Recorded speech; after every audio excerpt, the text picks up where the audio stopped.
I had a record out. I was playing third keyboard for Vanessa Williams because I couldn't pay for diapers. Wow, with a record out. The record out. With a hit? With a hit. Yeah. How Sold 1 million long? records. I had sold 1 million records. A million records, and you're still playing keyboard for another artist. I had to be on the road with another artist. Yeah. So how long did it take before the money started to show itself? Welcome to another edition of the Social Proof Podcast, man, where we find people who have actually built something, actually done something, and can teach you how they did it. And this is our very first celebrity. Yeah. You notice you're our first celebrity? I didn't. I assume that everybody that is on a podcast or has an Instagram is a celebrity.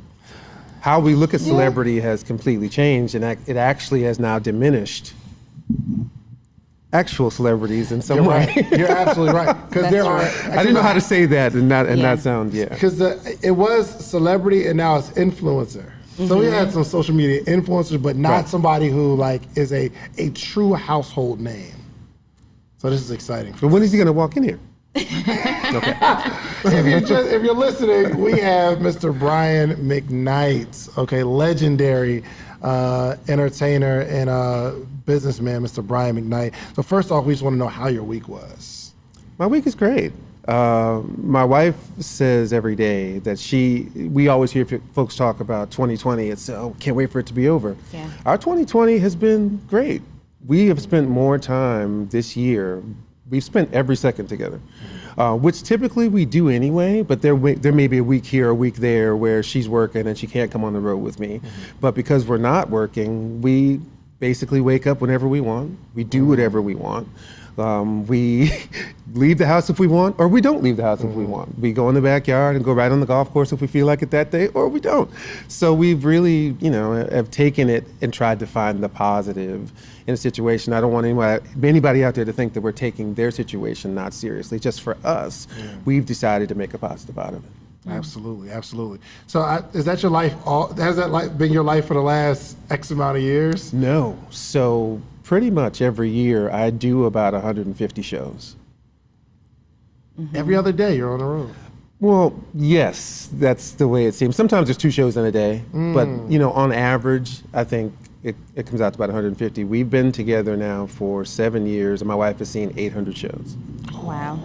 Goodness gracious. 800. You still got it? You still got it, right? You still got it? Do you still get that warm and fuzzy feeling on the inside when he hits the stage? Yeah. Every time. So in full transparency, David and I have had this warm and fuzzy feeling all week.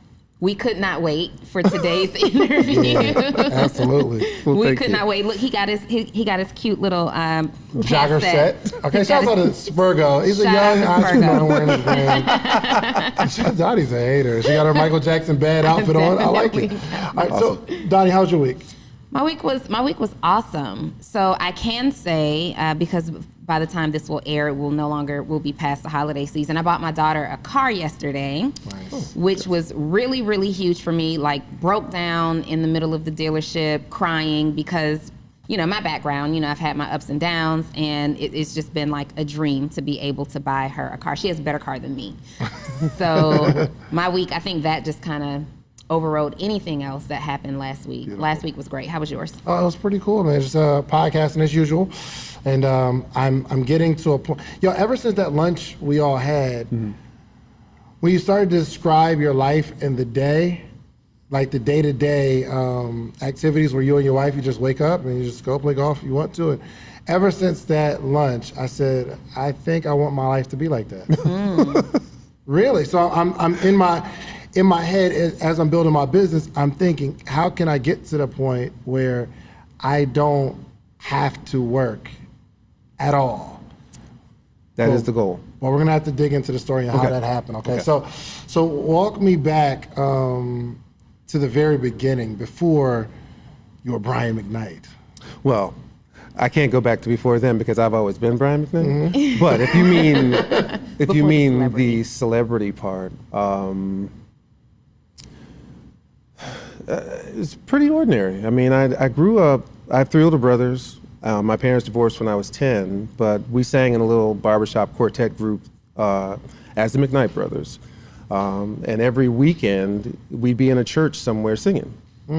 We were all athletes too, so it would be a thing where either I'd show up at halftime and play the rest of the game, or I'd have to play till halftime and leave to go sing somewhere. Really? Yeah, my parents. How old? So this is so I started playing Little League football when I was 6. Started playing basketball in 3rd grade, so it was pretty much constant up through high school till my oldest brother went away to college. So when I was 10, he went away to college, so it slowed down because now there weren't 4 of us anymore. So then it was just me going, because my mother she was the minister of music in our church, and she was the piano player, but she'd also go to other churches and play and be the minister of music there too. So once she knew that I could play, she was like, oh no, you have to come with me because now I can play the organ and you can play the piano. I was like, but I don't want to play with these people. But it sucked, but that's how I learned to do everything that I do and I've been doing for the last 30 years on records, because you're put in a situation where you don't want to be there, but I don't know any of these songs that they're singing. And in these churches, someone would just get up and start singing. And my mother was like, play. I was like, I don't know the songs. She's like, they're all the same. I was like, no. Because I don't read music. Right. Well, I do, but not for that particular instrument. So it really taught me how to work on the fly. And as a producer in the studio, these are the kind of things that you have to learn how to do. You can't, at least for me, because I didn't have any money, I didn't have money to pay other people to do things. So I learned to play all the instruments so I could just be in there. I got this block of time for this much money, so I gotta record 5 songs. Yeah. And I don't know even how to write out the stuff, so I just do it myself. And most of those demos sucked. I wasn't very good, but I got better and I got better and I got better. Gotcha. When did you get on? I'm sorry. No, I wanted to know what happened. What was the transition from you being a quartet? I know you mentioned your older brother went to college, but did you guys ever revisit being like a group again? Well, funny you say that. My brother got to college and met 5 other guys and formed the group Take 6. So no, that was. Are you kidding me? That was the end. That was the end of the McKnight brothers. What? Yeah, my brother is the founding member of Take 6. What? Why didn't they take you with them? Well, I was 10. I was 10 years old, so there was no, making it into that group. And I'm not a group guy. I am a solo guy. I never liked singing in the choir, even though I would. I didn't really like singing with other people. I like being a solo act. So I don't think I had the opportunity to join that group when one of the guys left, and I was like, yeah. Of course, I was already signed to a deal, but I wouldn't have done it anyway. So in the household, was the conversation like, yo, we are going to be musicians? No. No, everyone on my mother's side of the family is a musician and a singer of some note. It was a part of our life. It wasn't a profession. Because we also have a lot of professional people in our family as well. They all got degrees. They all went on to do something with their life outside of music. And nobody knew how to go about that. There wasn't a book. Like now, we have the internet, and it can tell you this is how you become a star, and they'll take you down on YouTube or somewhere. Right, it wasn't like that in 1978 or 1985 or 1987 when I started looking into it. So you sang as it was fun, and it was to uplift people and bring them closer to God. Yeah. To think that you could actually make a living at that, even though you're watching your favorite artists on television and listening to them on the radio, it doesn't click to you, at least not to me at the time, that was an actual job. That seems strange to think of that way in 1984 or whatever it was, but nobody was thinking, other than the gigs that we were doing in town, that it was an actual job you could have that could make you rich. Right.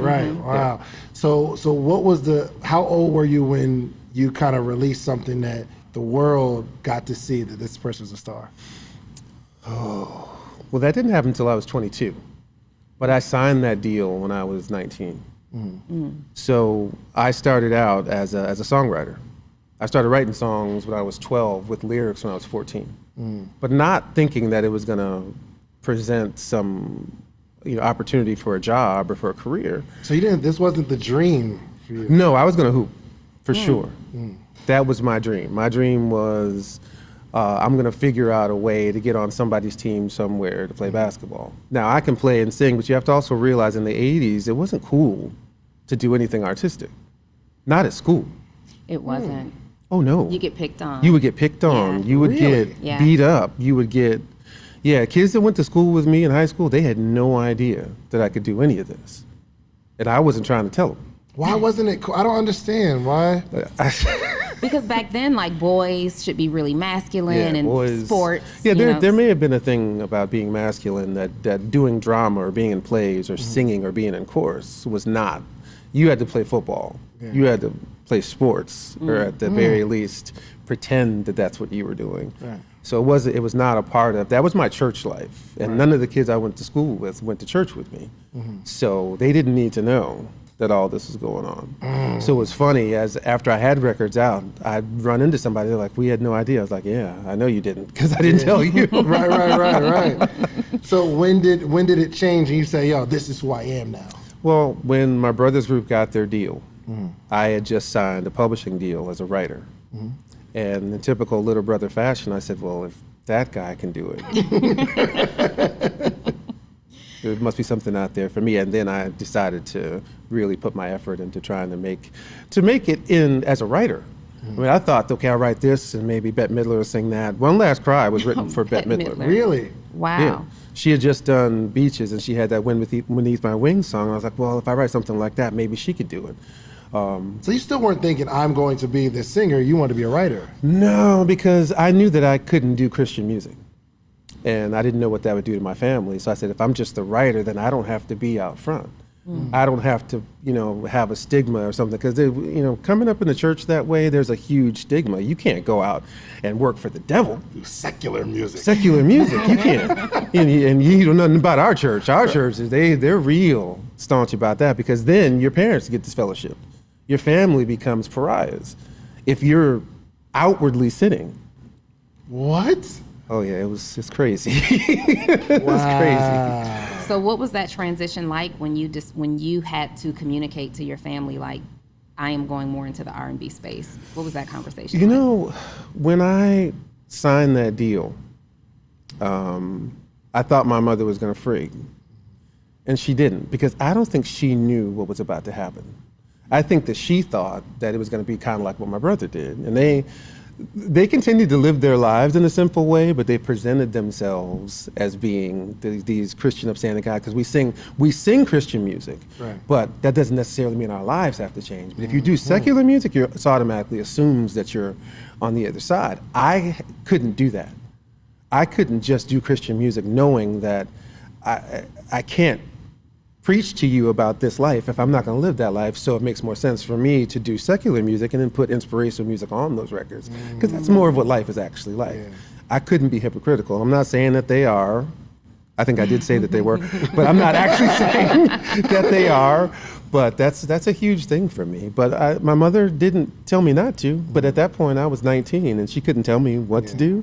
And I did it because I felt that that's what I needed to do. Was there backlash for her? Absolutely there was. But there's a funny thing that happens that once there's backlash for her. Oh, for sure. See, that's what I'm trying to and, understand. Why, if your child decides to go a certain route, the church... See, you all don't know about the Adventist church. See, there's So you grew up Adventist? I grew up Adventist, and if your child is doing something wrong, let's say your daughter gets pregnant, or that your son is out here doing drugs or something, but you hold church office. Remember, my mother plays the piano and she sings in the choir. Now you can't do that anymore until you fix. That's crazy. Wow. What's happening? So did this change her position in the church? It did. It did for sure. Really? Until I became successful. Okay. This is like, that's my baby. Success changes everything. Well, no, even with the church members, they saw her differently. It wasn't so much of a bad thing anymore. The because ties might come on in. That's right. We might. Can we get That's Brian right. in the church to sing this Sunday? Wow. Yeah. Wow. Goodness Yeah, so this went down a whole other tangent, but yeah, it's the beginning. Yeah. Wow. So Wow. 22 is when you kind of hit it big. 22 was that first album, but I don't think that's when I hit it big. I'm not sure back then on your first album, and I have to think back. And what year is this? So this is 1992. 92, gosh. 92. It takes a minute. It takes, from the books I've read, a good 10 years to become successful if you do something every day and you do it the right way. It took me 4 records to start to feel successful. And I think it's because you're in the middle of it. Sure, I had songs on the charts. I sold some records. but you're on tour, you're on promotional tours, you're in the middle of it, so you don't really get to see what the dream was. The dream was you have a record, you have a hit, you play a stadium. Well, that's not what happened. My record comes out, I have a hit, and I'm playing in a place in Lafayette, Louisiana that still has chicken wire. So that people don't throw things at you and you get hurt. Oh, wow. Wow. This is a real thing.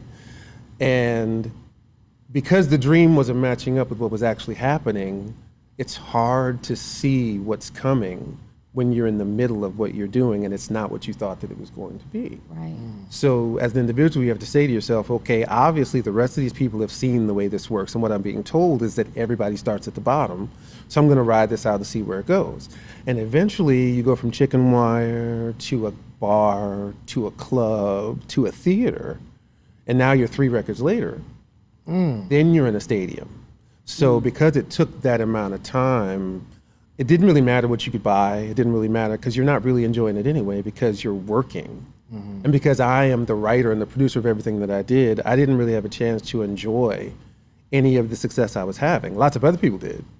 Right. But I didn't. So it wasn't until I took a breath after any time and I was like, wow, I'm buying this house and I'm doing some other things and now I'm starting to feel the success that the chart position and the amount of records that I've sold.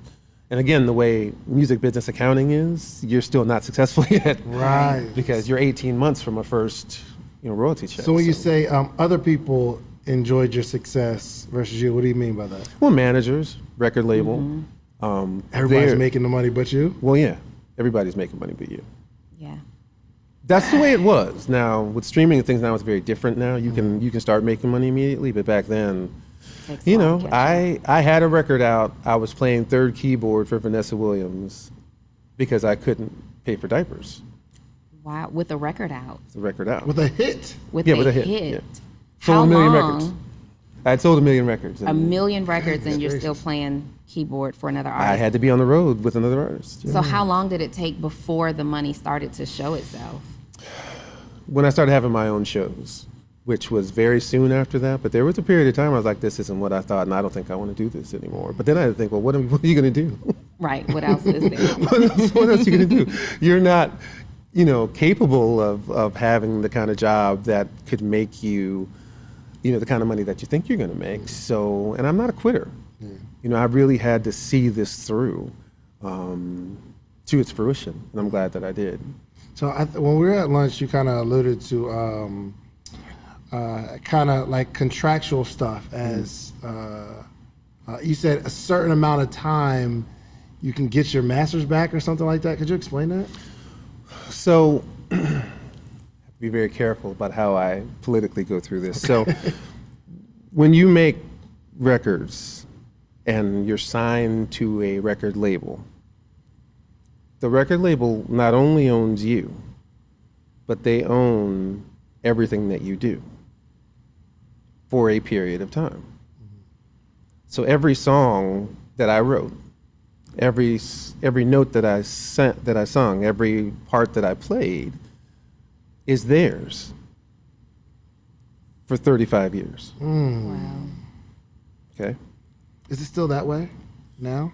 I can't imagine that it's not. It's actually that way more now because streaming is based on the master recording itself. Okay. So 35 years from the time when you start is when you can start to even think about owning the music that you've created. And that's as the person that actually creates it. Now, if you're an artist that doesn't write your own music, and you are beholden to other people, you have to then petition with those people to try to get that back. Because that's the thing that's valuable. Wow. That master recording is the most valuable piece of everything that you do. The problem is when you sign that first contract, at least then, it was hard to know what that was, and there's nobody that's going to tell you what it is. It's kind of like the difference between playing college ball and having all these people as advisors, and the first day you sign your pro contract, no one's making you go to class anymore. No one, now you are definitely on your own. If you need to get to practice, you got to get to practice. For sure. You know, it's a very different, and this is what pro means, that you're basically on your own. You have lawyers, you have all these things, but they're not going to tell you, look, you probably shouldn't do this, because again, you're weighing it against the fact that if I don't do this, I'm not going to get signed. If I'm not signed, I'm going to have 100% of nothing.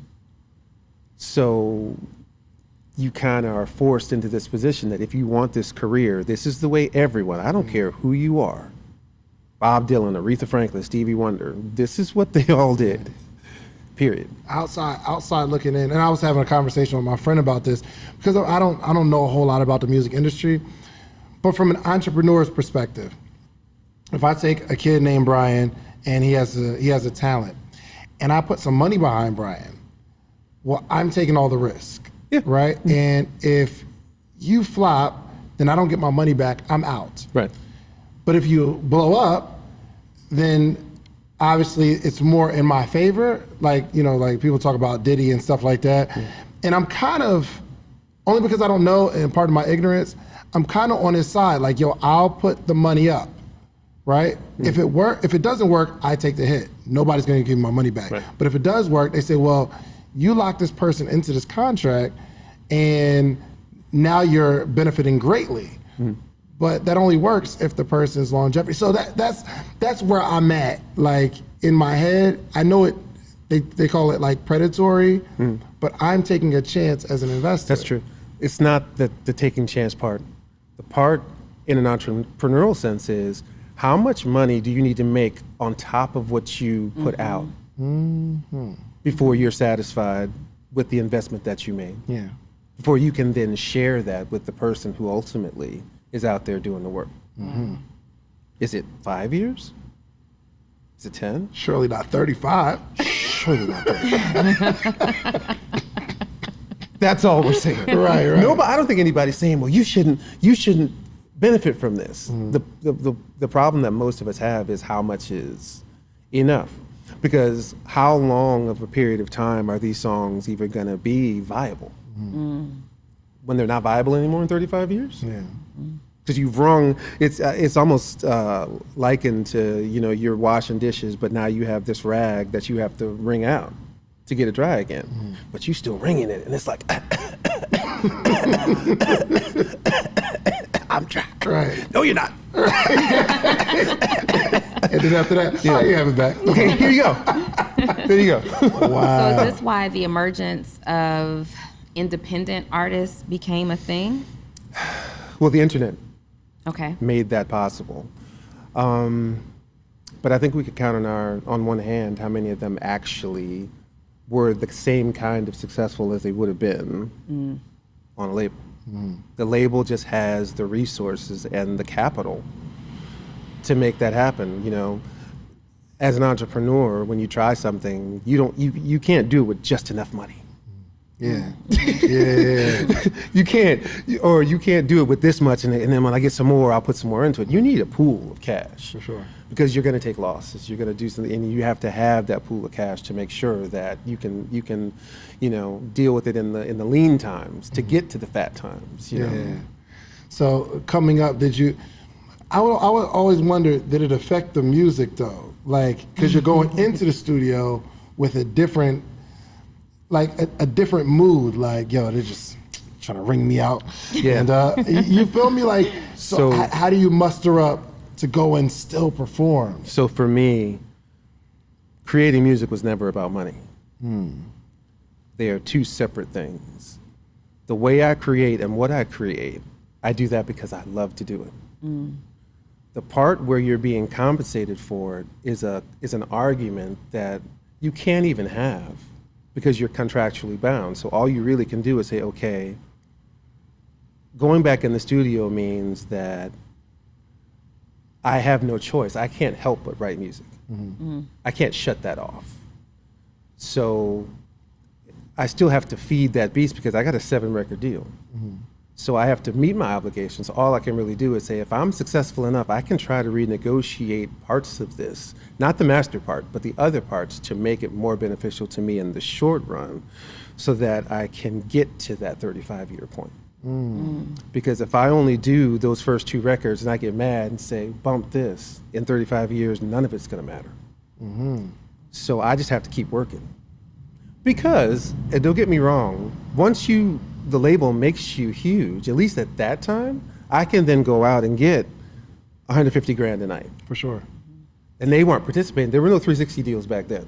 That's what they do now. Right. Can you explain so the performance 360 money deal? was yours.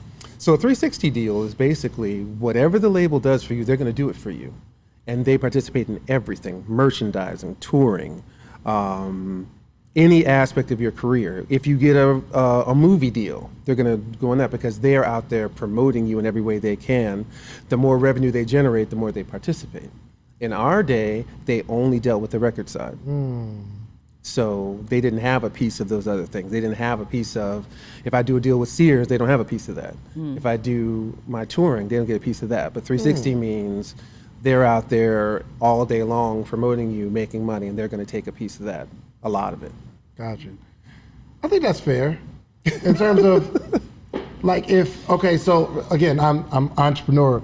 If I invest in you and on the record side, what you create here, right. If I blow you up, it gives you an opportunity to go make your own money. That's right. Which I think would be cool. So when did hold on, you were signed to a label, weren't you? Long time ago. How'd that go? We never made it off of the show. No. And there's a lot of that, you know. There's a lot of that goes on. There's a bunch of records I did on other people that never saw the light of day. And I wonder sometimes where those people are and what they're doing. But Did you sign some people? Did you have your own label? the only person I ever signed was Robin Thicke. You signed Robin Really? Thicke? I did. What? I His did. very first deal? First deal. Wait a minute. Wow. So how did this happen? Robin, I met through some other people that I knew when he was in high school. And they said, you got to see this kid. He's Brian McKnight. And That's crazy because I can see it now. that you say it. Yeah, as I'm thinking about it, I'm like, yeah. But I knew his dad, and I was cool with his dad, and I met him. We started hanging out. He played basketball, so we had that in common. And I took him in the studio, myself and David Foster, and we made this first record. At that time, Robin I can't really remember why it didn't work out, but he wasn't either ready or whatever it was that was going on, and that it didn't work out. And then he signed the other deal, and then, all the other things happened. But yeah, I signed him to his first deal. How long did you sign him for? I think it was about 3 years or so. And in those 3 years, it wasn't working out. It just didn't work for whatever reason. I don't want to say what it was because I don't really remember. But it just didn't. Dang, that would have been cool. Yes and no. Why? I mean, Why not keep going with signing people? Was it that one bad experience? And you're like, this ain't it wasn't worth necessarily the bad experience. I just didn't really have the time. it. Yeah, gotcha. Right after that, Anytime comes out, does 3 million, and then Back at One comes out, does 4 million. I'm way too busy to be over there trying to do that. So it didn't really. I felt better. Just listen. My favorite artist in the world to work with is me. Right. And honestly, when that started to happen, there became like this overwhelming number of artists who began to sign other Right. artists, and they're all creating these labels. And I think that was a major shift in the industry because they were talent more than they were executives. Yeah, it's kind of like, if you're a football coach and you're the GM, it usually doesn't work. Yeah, for sure, for Usually sure, doesn't for sure. work. Yeah, like, if you want to get me for 35 years, I'm going to get somebody else for 35. I'm gonna do that. See, I don't think I would have done that, but all those deals weren't actual label deals. They were Right. imprint deals. You were still going through the label. Gotcha. And the label would give you a better rate, but they were still taking their 35 years. That's just by law. I mean, the law says that when you assign these copyrights, they have them for 35 years. So now in your case, you mentioned some of the music like fizzling out. Is this even going to still be relevant and marketable in 35 years? You made timeless music, hands down. Did you know at the time that you were creating, that you were making time? Like, was this intentional? Like, I'm going to get my money after 35 years. No, because you have to also remember that there wasn't streaming yet. The only reason why it's become viable is because the masters are what are most important now. until streaming was a thing, you would have gotten them back, but they would have been nowhere near as valuable as they are now. And it's kind of detrimental what the labels did. When streaming came, it was very different than a terrestrial radio play. See, when my song is played on the radio, all that revenue is mine. When a stream happens, only 25% of that revenue is mine. Got you. And it's because they made streaming a licensing deal and not an actual song deal. Okay. Well, now how it makes it detrimental for them, now everybody wants their masters. They can't get them, Right. but they want them. And Taylor Swift is showing us that, you don't have to take it sitting down. So can you tell me what's going on with Taylor Swift? 'Cause I'm not familiar. Okay, so I don't know the nuts and bolts of it, Right. and I've gotten in trouble saying things before that I didn't know the whole deal, but I know she's not happy about the situation, and she's doing everything she can to get her fans to rally behind her to change the paradigm of the way music labels do business. That's the best way I can say it. So throughout your career, do you love every aspect of the career? Do you have like love No. hate with? No, I don't. What are some of the worst? What are some of the bad tastes that you have in your career? I think the one that's the worst is the business side. The business side of things really make the artist the lowest end of the totem pole. Is that the case? That's the case. That is absolutely the case. Yeah. A lot of artists don't know that because they're doing so well, but they have no idea how well they could be doing if things were a little different. And we're not in a union. So, again, I'll bring up Taylor Swift. Because she's doing this, she's the first artist of her stature to take on this responsibility. Really? And what I hope happens that because she's doing a lot of other people of her stature will say, well, wait, it's what? They may not even know. But And then it might change everything for everybody. That's got to affect what she's able to do in terms of new music as an artist.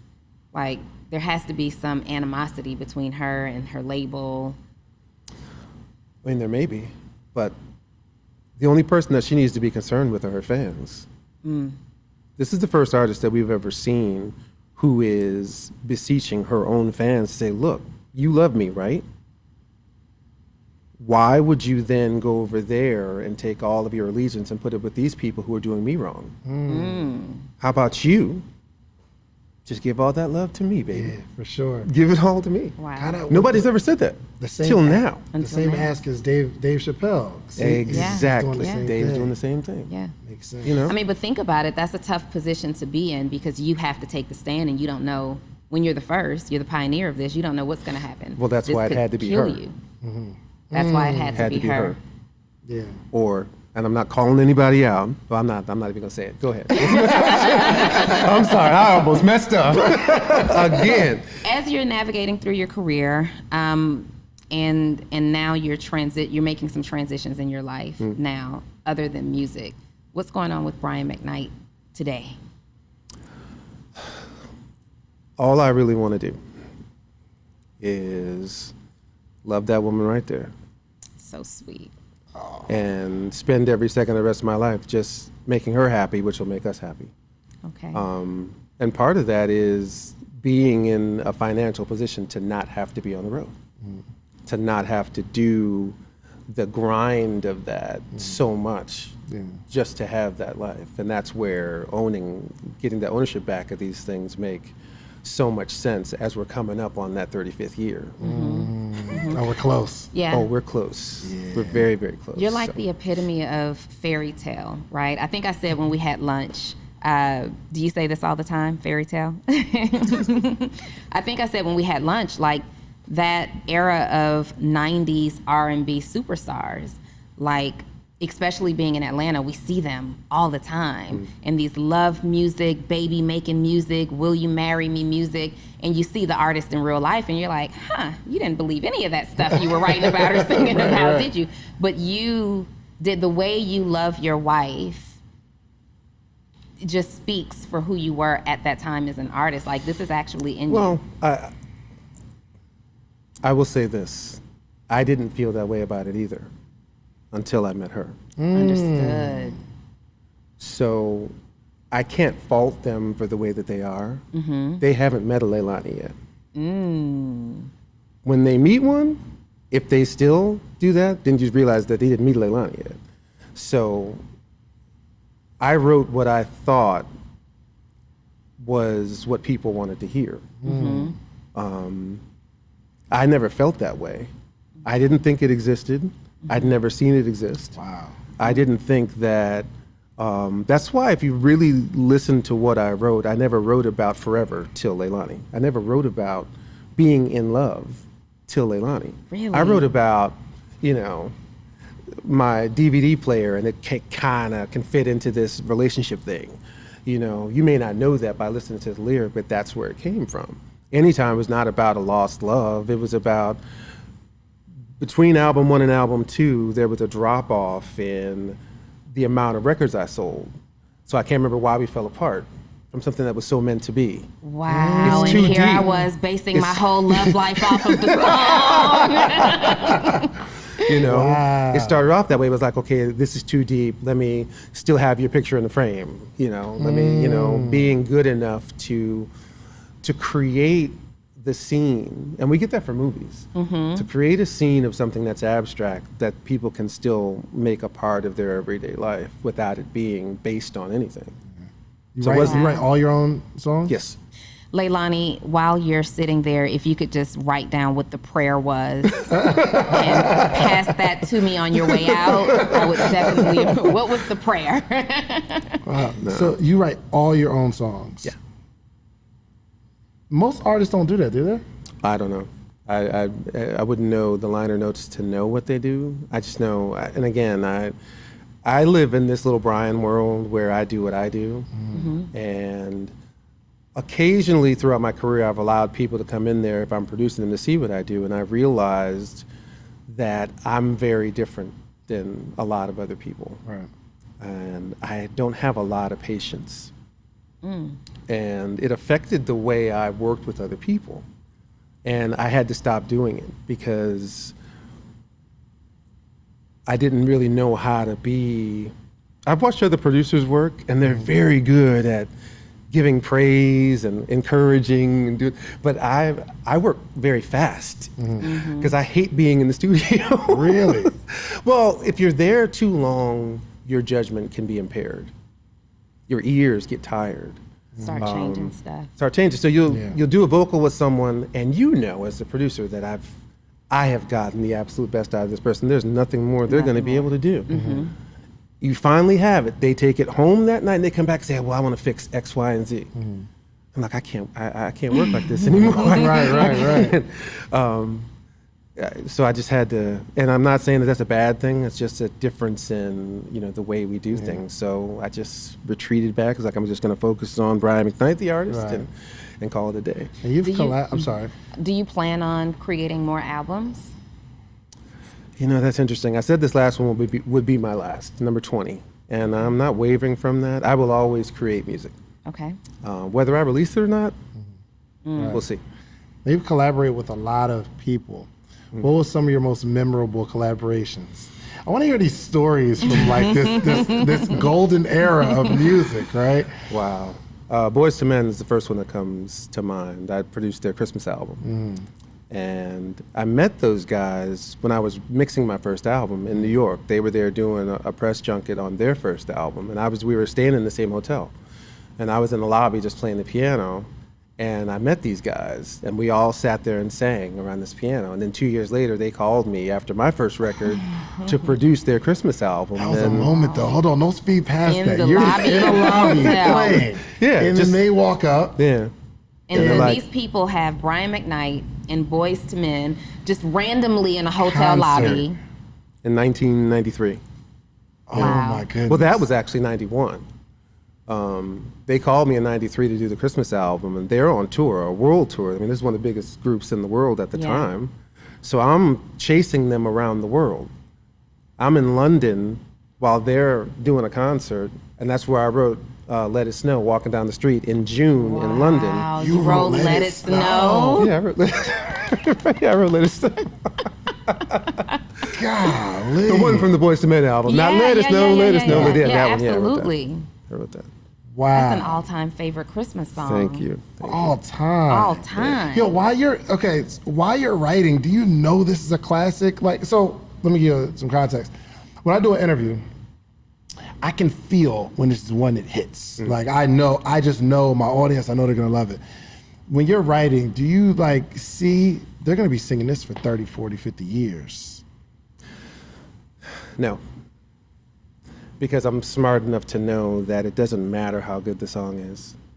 If it doesn't get to this person, who has to get it to that person, who has to get ultimately get it to this person, and I can't say that. I can't say that. If any of that stuff breaks down, it really doesn't matter how good it is. So to try to have some forethought that something's going to be a hit, I know it's good. In some cases, I know it's great. But whether or not people will be singing it for 30 years, nobody knows. Nobody knows. Goodness gracious. Nobody knows. Have you ever do you have a great song that you know is gonna hit that never came out? Sure, I have lots of those that never came out. Then there's a bunch of songs that are album cuts on albums that I thought would be singles that didn't. There's something strange that happens with the consumer that if it's not a single, they're not going to go usually find a deep cut on an album. They're really only going to focus on the singles. And I've never been that way. I listen to an entire record. Right. I'm an album guy. Yeah. I like the song on the album that didn't make the radio. But how many albums do you have where you don't go by any of them, don't fast forward past any song on the album? Very There's few. I only have one. Very few. What's your Which one? one is that? It's Steely Dan's Gaucho. Really? Yeah. I'll listen to every single song. Cooley High Harmony was one for me. It's good. That's a good album. Really good. Yeah. But I will skip past a couple of those. Those are my boys. Those are my boys, but I will. Even Stevie, and I love Stevie. There's a couple of them. Let me get to that next song. Mariah Carey is the one for me. I can listen to everything she does straight through. Right. Old Mariah Carey. Everything she does straight through. You saw the transition in R&B, right? Did you ever not like it, going from love and these moments to turn around and you know what I mean? Did you? Well, here's the thing, and I've said this in a number of interviews. The problem with R&B is that we keep calling everything that somebody black does R&B. My era, we didn't do R&B. R&B to me is the Four Tops and the Temptations and James Brown, and I don't think any of us did anything like that. But James Brown's R&B? Well, yeah. Seemed like pop. Pop, yeah. What song are y'all talking about? Get up, get on up. Ow! Yeah. You know what I mean? That's not. Dance You think that's World. pop music? I think it's I don't know. I think it's urban pop. Yeah, Is I that don't a know what I thing? would call it. See, you guys grew up in some era where there were all these genres. That's true. Everything I has to be called something. Yeah. Soul music of the 60s was where R&B came from. And that's what James Brown is. James that's Brown what was Aretha definitely Franklin soul is. music. That's Marvin Gaye. That's Yeah. R&B. Teddy Pendergrass to a certain extent. You know, everything that came out of Philadelphia at that time is R&B, to me. So what's your category? I don't know if I would call it anything, but I'm not going to call it R&B. Really? Just because somebody black did it. Okay. You do a great disservice to that fantastic music by calling the next music that somebody does the same thing. You really have to figure out, when Nirvana came out, they made it grunge. They didn't say this is classic rock. They made it something else so that they wouldn't have to, so that you were paying homage to the ones that came before and you're giving these guys their own lane. They didn't do that with this music. So when these kids start doing their thing today or maybe 10 years ago, what you're talking about, they want to compare it to what we did. And I don't compare it to what we did. They have their own thing. It's very different. So it's not that I'm liking it or disliking it. I'm just not comparing it to us. Do they have an audience? Absolutely. Are they successful? Absolutely. Then I applaud you for that. I'm not going to say to them, I hate that because it's not what we did. Right. Versus battle. Who will be your perfect match? Oh, I don't know. You got an idea. You got somebody I think that the Verzuz battle is a celebration of music. Yeah, when I for saw sure. Teddy and Babyface do it, I don't think that it. I think people want to make it that you're going back and forth. My contemporaries, Joe and Maxwell and D'Angelo, these guys are incredible musicians and singers and songwriters, and to be able to celebrate their music from another artist's standpoint. What we don't know as artists is how many other artists are actually listening to the things that we do. And do they know that we're listening to what they do. And to me, that's the conversation that you very rarely hear. As opposed to when Teddy Riley's up there and he has people dancing behind him. And that's cool. That's cool. But it'd be great to have that conversation, just to know. I don't know how many other artists out there listen to what I've done, So or how what- they feel about it. What's on your playlist right now? Oh, I listen to the same 4 records. It drives my wife crazy. Really? That I've been listening to my Does he whole really? life. You just listen to same songs over and over again? Yeah, I really do. What are those? So Stevie Wonder's Songs in the Key of Life, Donald Fagen's solo record, which is The Night Fly. There's various Steely Dan records I listen to. Commission, The Winans, Kenny Loggins, Mike McDonald, James Ingram. You listen to your Okay. own music? You know what I listen to? I listen to the original demos. I don't listen to the mixed album versions of the songs because something gets lost from the magic of when we recorded that night. Gotcha. That the mixes are made for radio. Those monitor mixes I do when I first finish the song, that has all of the grit and the things that you have to filter out for radio.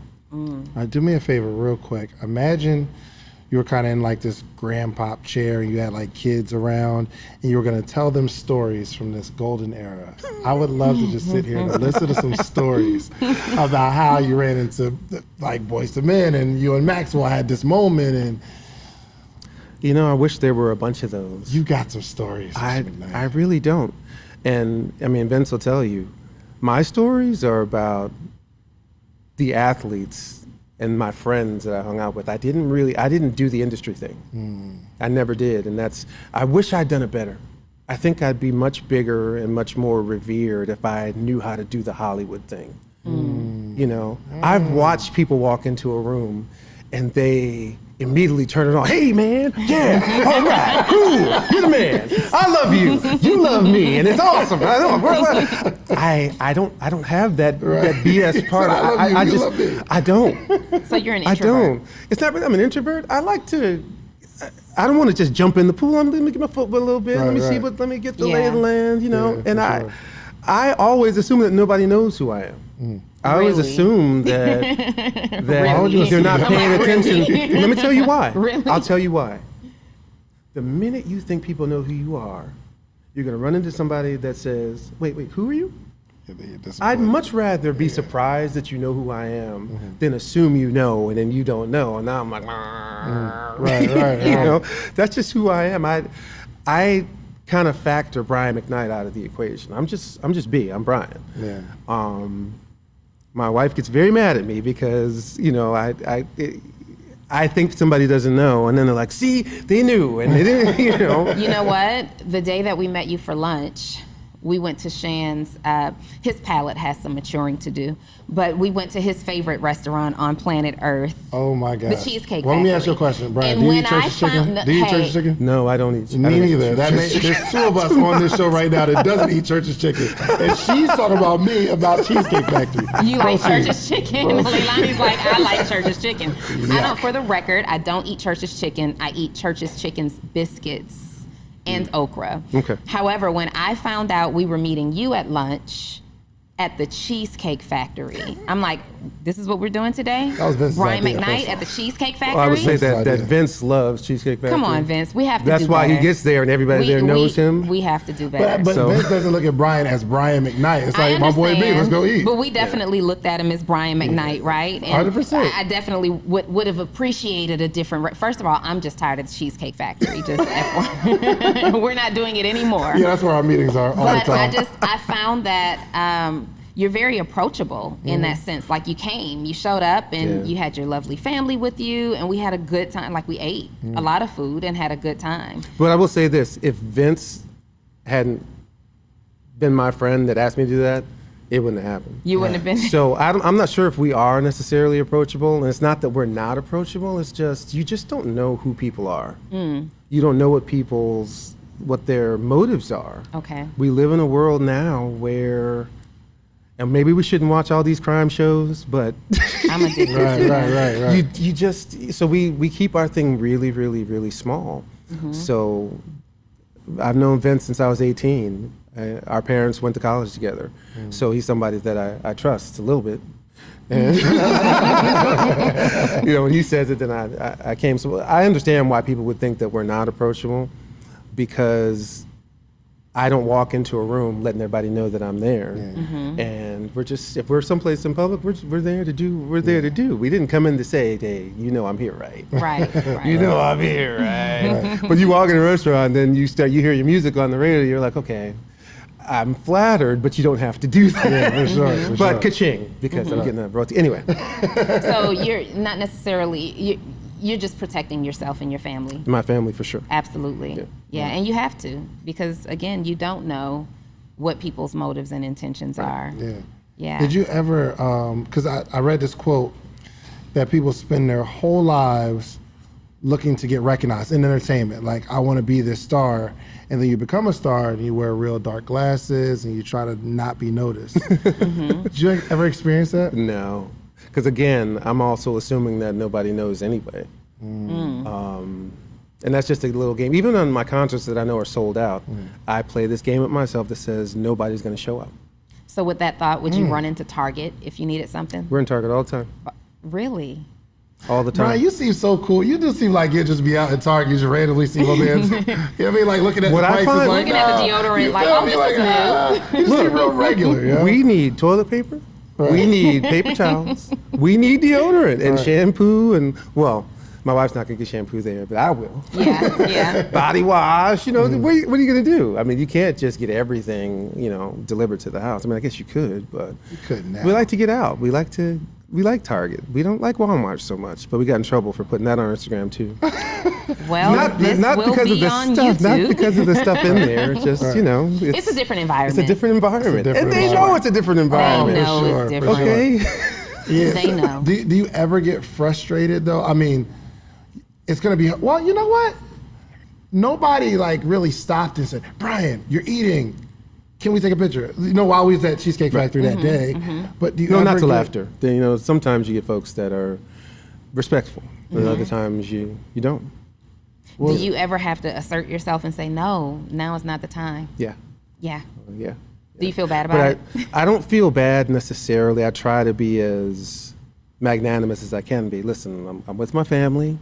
Real quick, We're because eating. Donnie doesn't know what magnanimous means. If you're gonna explain that for her real quick. I try to be as accommodating as I can while saying no. Okay. Gotcha.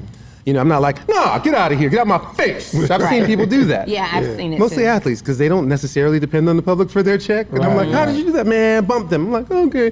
But I just try to be as nice as I can. Say, look, and try to put them in my shoes. I'm with my family. We're trying to eat, and maybe if you want to wait till after, then I'll be more than happy to do whatever. Or there's just way too many people out here, and But when you have a bodyguard or something, then they can do it, and you come like, I'm sorry, and then you can, Right. you can keep it moving.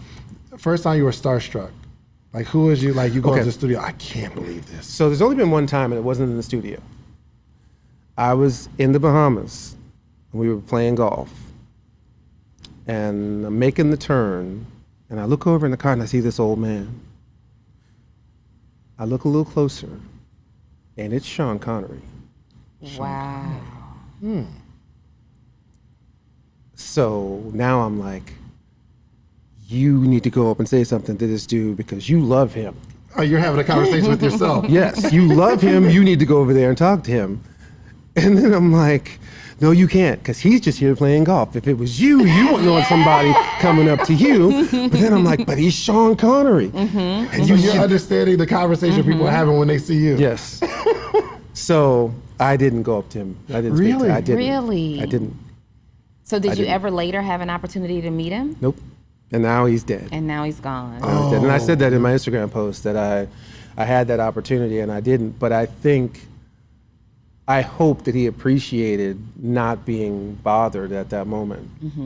Not necessarily by me, just by anyone, that he could have that moment to just be normal and regular and do his thing. And I think if a lot of people would take that, and I get that you're seeing a person, you may not ever see him again, and it's tough to not be that. It should be okay to just be able to say, man, I saw It was really cool. I saw so and But so. nobody would ever believe it. Well, it was like that. Well, it was fine before we got cameras on our phones. Right. Right, For right. sure. For So sure. then it became a free for all. No, Yeah. can't do. Because we'll stand somewhere and you'll see somebody over there like this. Mm-hmm. They're looking at their phone, but they're facing this way, but they're like, which is fine. But then don't come up and say, "Hey, can I have your picture?" I'm like, "I saw you. You have a whole video. I saw you. Right. No, I didn't. Show me your phone." Yeah. So in this like long-standing career in music, have you like solely been focused on music, or like did you jump out and do other ventures, whether jump into different industries? Did TV, did radio. In terms of what do you mean? So by I had a did TV show, Okay. a nighttime talk show. Really? That was syndicated. I had 2 radio shows, one morning show in LA, and then another nighttime sort of what's that thing called? It's my genre too. I can't even think of what it's called. The nighttime love songs. Slow jam. Slow jams, but it's called something. I can't think of Was what it it was. smooth? Like the Midnight Storm. Yeah, like something the like Quiet that. Storm. The Quiet Storm, chunky, yeah. Okay. So that was syndicated across the country as well. So I've done a couple of different things. I did Broadway, but that's kind of the same. I've been in a few movies as an actor as well. But music has always been my focus. But in terms of you didn't like get into like other business ventures or tech or I invested in a couple of things. On the fitness side, that's how I met my wife. And then I have an app of my own that I invested in that I'm still trying to figure out how to. It launched, and now I have to relaunch it again. But are you still investing in stuff? Like are you like for a good idea would you invest in it? it really depends. It really depends. In a small way, probably. As the main chief person, probably not. Gotcha. I can really see it. You're not necessarily like money driven. It's like you get to a point where you're comfortable in life as long as you can like do what you want to do with your wife. And Yeah, I mean, we're all money driven on some level. Am I crazy money driven? Like, my wife always says it's in one way or another, it's gonna come anyway.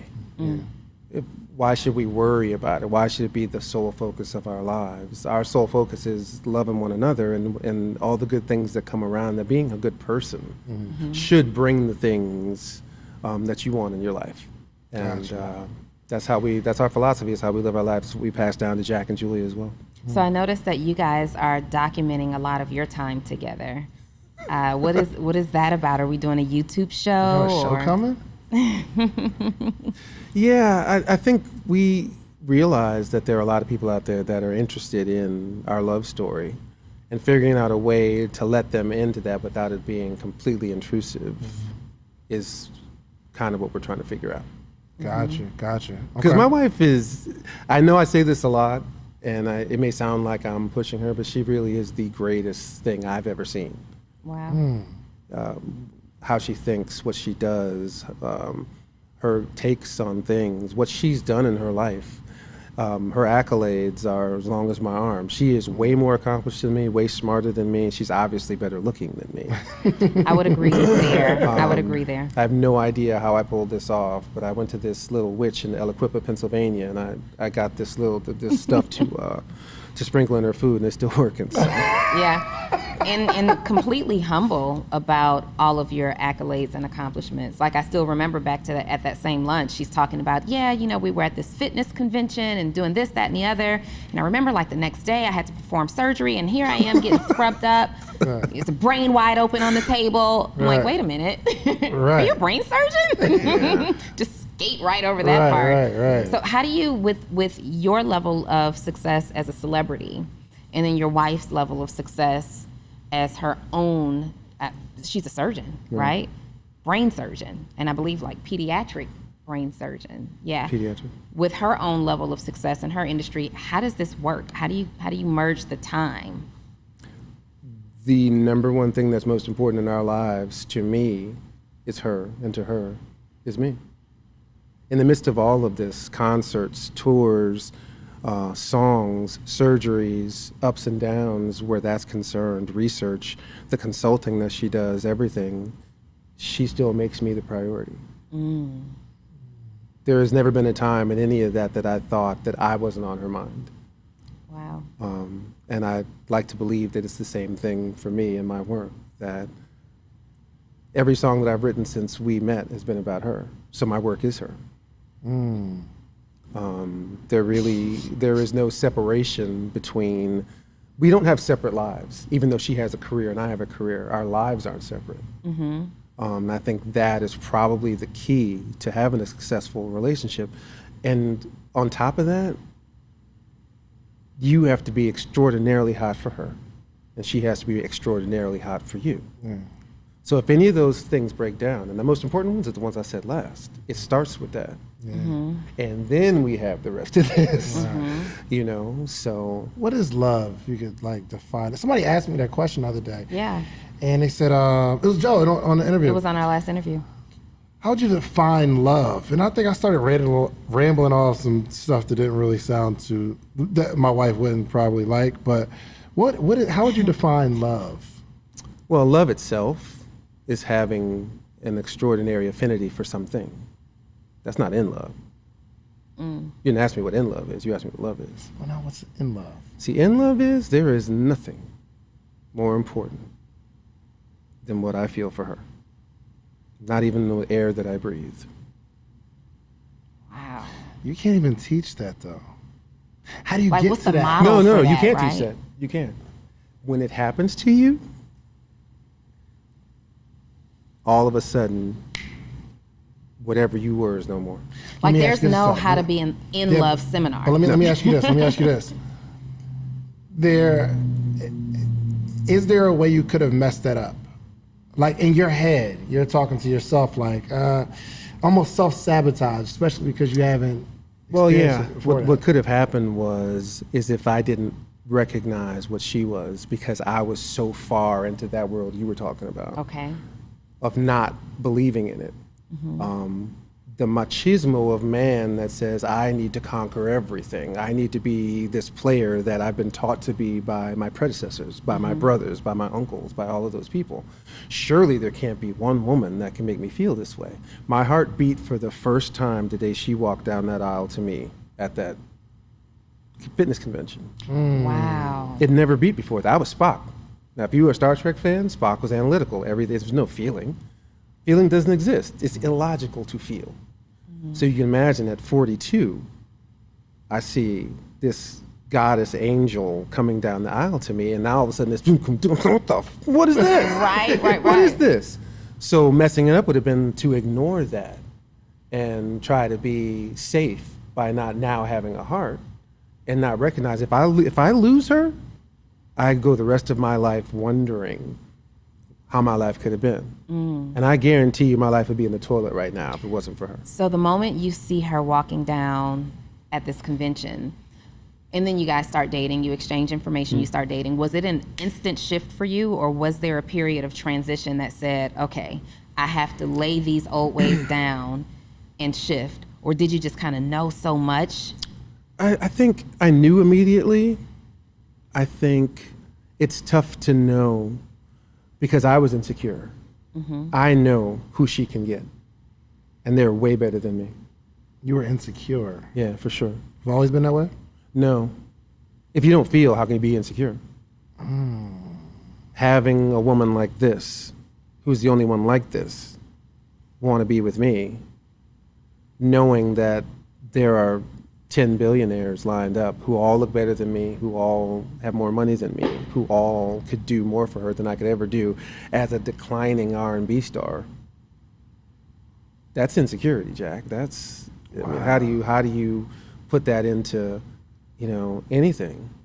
So understanding that, I, retreated into myself a little bit because I didn't want to give everything to her to have her then say, you know what, you're not exactly what I thought you were. I listened to those records too, and it's been 10 years since then. Wow. So, but the transition was, you had to say to yourself, look, I'm just gonna, if I don't do this way and I lose her because I'm an idiot, then it can never be the dream that I have. And yeah. So I have a question. You meet Leilani. Everybody at the time that you meet somebody, you got something going on, right? As casual or as serious as it could be. did you have to immediately send text messages like, done, don't call me anymore, ever again, found the one? Well, the thing about this world that we R&B guys were in, there was nobody that thought that they were something. You know, you need to be very clear about what you were doing. Otherwise, you're going to find yourself in a very bad situation. Okay. So there was really no call that needed to go out. It's just like, you're never going to hear from me again. That's it. Wow. That's it. And then, you know, you just never. Was there ever any, because like I'm trying to understand this level of in love that you're at, because you're kind of stoic in relationships first, and then now it's this moment, and it's like, oh my gosh, something's happening to me. Right. Was there any time where it almost broke down in the courting process or dating, and like, I thought it was something, but it's nothing? No. Wow. No. And I think that happened because she knew who she was. She was not going to settle for anything less than everything I've got. She made that very plain from minute number one. She was like, there were a couple times where, and this was before we became, before I touched her. It was a year before I touched her. A year before intimacy. A year before we held hands.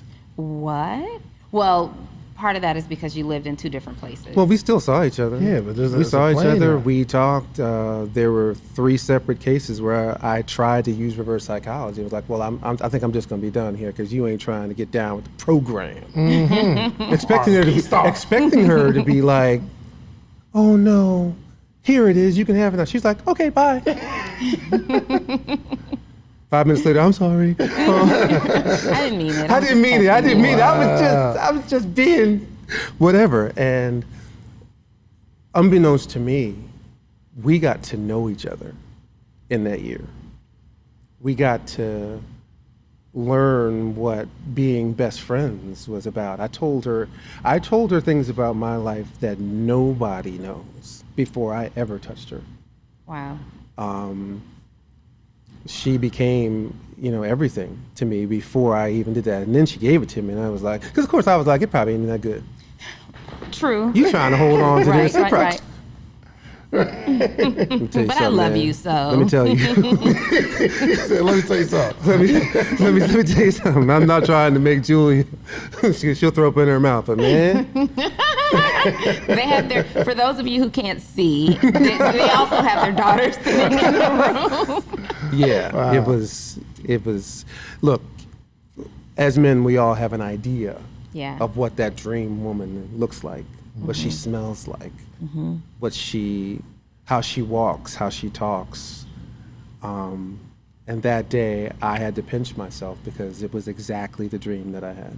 So you began to live out these love songs that you wrote that you didn't believe actually existed. That's right. And then wrote better ones after we met. Oh, this is so That's good. so romantic. It needs to go on a book. You got a book coming? Maybe. We'll see. That's a good idea. Yeah. You guys should do a book. Well, look, we don't want to hold you too long, man. I think this is very, very valuable. And to get to know the person behind the celebrity. And you are a real cool person. Like a person I hang out with. You know what I mean? Like you see celebrities, they're just whatever they are, they're so distant. I'm like, yo, he'd be a really cool best friend. You know what I'm saying? I'm just a Okay, regular Vince, dude. he's coming for you. I'm regular. I want to hang out with you guys. Let's play golf. Can we do that? It's a regular dude, man. We just like to keep it very low key. Who are some of your closest industry relationships, though? Well, the guys and Boys to Men for sure. I mean, we've been lifelong friends with those guys. Timberlake, but mostly athletes. Scott Burrell, who played with the Bulls. During that, he's a really good friend of ours. And knowing about, I'm cool with Tiger, cool with Michael, cool. These the guys I really look up to. I believe in life you should friend up. You should friend up. I'm sorry if that seems elitist. How'd you become friends with Mike? Like, he was a fan. He was a fan, and at the time, his first wife was a fan too. So they came to some shows, and we became cool. And because I hoop, we have that in common. We play golf. Did you play against Did you Mike? play I've not him? played golf against Mike, and I didn't play basketball against him either. No. Okay. No, but I did when he was shooting Space Jam. They built a gym for him at Warner Brothers, so we'd all go and play. The times I played, he was working out or he was on set, but it didn't work out. Could you have beat him in a one-on-one game? No, nobody can beat him. Just wanted to make sure. Couldn't beat him now. If I was 26 then, he's, and the guys on his own team can't beat him playing one-on-one now. And men play in the league. Well, how is Mike behind the scenes? Michael Jordan is, again, one of these guys who, while you're with him, you won't realize that he knows who he is. But then he might do something that then reminds you that he does know who he is. I'm not going to tell you the exact story, but we were in Vegas and he was gambling and he wasn't even using his own money. And he was still gambling like it was his own. And I'm not going to tell you what he did, but... See, I want some stories like that, man. You think I got no stories. You got stories, right? Okay, so Steve Wynn owned the Bellagio at the time. He sold it again and built his other casinos across the street. This is my last story and I got to leave. Okay. So the Bulls are there playing in an exhibition game in the summer, right before, at the end of the summer, going into training camp. So he gives all the players, Steve Wynn gives the players money to play. Not a lot, but to keep them in the casino, whatever the case may be. So Michael's playing blackjack, just him and the dealer. I'm standing there. Now remember, he's not playing with his own money. All right. He gets 18 or whatever, or 13. He wants an 8. He tells the dealer, I want an 8. Remember, it's not his own money. Dealer gives him a face card. He takes the face card and he throws it back at her and says, I said, I want an 8. Michael Jordan. Kept dealing to him. Oh my goodness. All right, well, look, man, thank you so much. We're gonna do a quick commercial and then we're gonna have you close this out, okay? Let's take 30 seconds. This episode is sponsored, as always, by The Morning Meetup, the only community that gathers entrepreneurs every single day, 8 a.m. to 9 a.m. Eastern Standard Time, Monday through Friday, to help you grow your business, start your business. I started it, yes, but the community is what makes the community what it is, okay? We have over 300 entrepreneurs that gather every single day from all across the country, just to connect and fellowship. I believe if you're in the right environment for success, you'll become successful. So go to themorningmeetup.com. Donni Wiggins. And this program is also brought to you today by Six Figure EDU. That is Six Figure EDU. One more time. Six Figure EDU, the only community that helps to create and develop coaches and consultants from scratch. And that means if you have a book inside of you, if you want to create a program, if you want to coach one-on-one, you have some services that you want to offer, you need to come and see us inside of Six Figure EDU. And also, if you are an entrepreneur, preferably service-based, a coach, a consultant, you do some kind of a service, I help you to take the overwhelm out of what to post on social media. So don't struggle with that anymore. Be consistent with your content. Join us by texting the words POST to PAID to 404-737-2767. Cool, man. Thank you so much for coming by. You got it. Go ahead and let everybody know how they can find you, any projects you got coming up. Latest record is Exodus. You can find that on srg.com and everywhere you stream or love music. My Instagram is Brian McKnight 23, Twitter @It'sBMcKnight, and Facebook /Brian McKnight. Cool. And close us out with a word. We have a big group of entrepreneurs or people who have a dream and they may be discouraged at the time. Just close us out with a word of wisdom, something you can share with them. Well, when I was a kid, my mother had these plaques in the house of all these sayings. And this one, as my family laughs at me, I live it every day. Success comes in cans. Now you might say, how does success come in a can? Because failure comes in cans. You can't really close it out any better than that right there. That's man. it. Again, make sure you go follow Brian McKnight. Make sure you follow Ms. Donni Wiggins and myself, okay? So go get you some social proof. Go build something and then teach somebody else how you did it. We are out of here. We're out. Nice. Bye-bye.